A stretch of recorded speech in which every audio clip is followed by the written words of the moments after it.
बजरंगी बजरंगी बजरंगी तोर संकट हरन मंदिर नाहे। बजरंगी बजरंगी बजरंगी तोर चरण होए निर्तो गाँव है। तोर सेवक है अशोक यादव, तोर सेवक है अशोक यादव, जहाँ तिलक लगे तोर छाँव है। बजरंगी बजरंगी बजरंगी तोर चरण होए निर्तो गाँव है।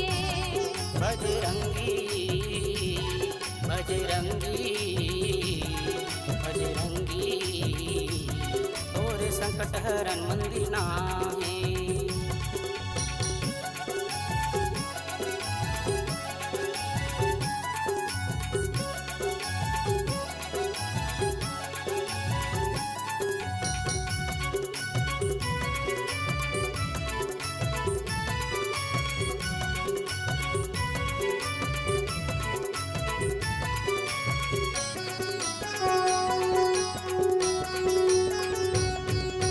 दुर्गा काली शीतला मैया सबो जन पाँव पसारे। शनि देवता भोले शंकर दिए हवे ना सहारे।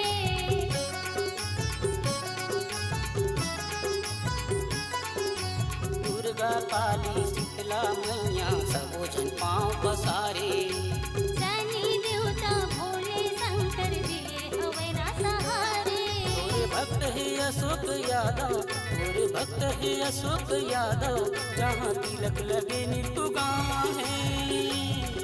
बजरंगी बजरंगी बजरंगी तोर चरण होए निर्तो गाँव है।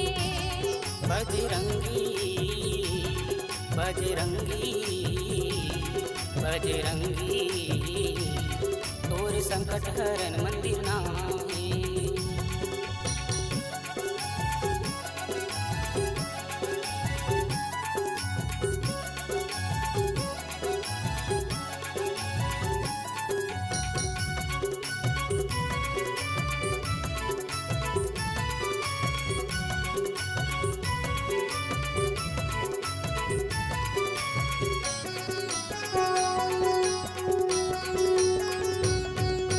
जो भी आथे मंदिर मां मटके मनोती ना पाथे।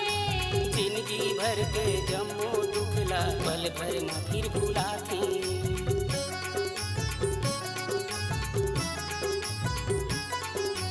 जो भी आथे मंदिर मां मटके मनोती ना पाथे। जिंदगी भर के जमो दुखला पल भर न फिर भुलाथे। जहाँ भक्त बैठे अशोक यादव, जहाँ भक्त बैठे अशोक यादव, वहाँ तिलक लगे निर्तो गाँव है। बजरंगी बजरंगी बजरंगी तोर तिलक लगे निर्तु गाँव है। बजरंगी बजरंगी बजरंगी तोर चरण होए निर्तो गाँव है। तोर सेवक है अशोक यादव, तोर सेवक है अशोक यादव, जहाँ तिलक लगे तोर छाँव है।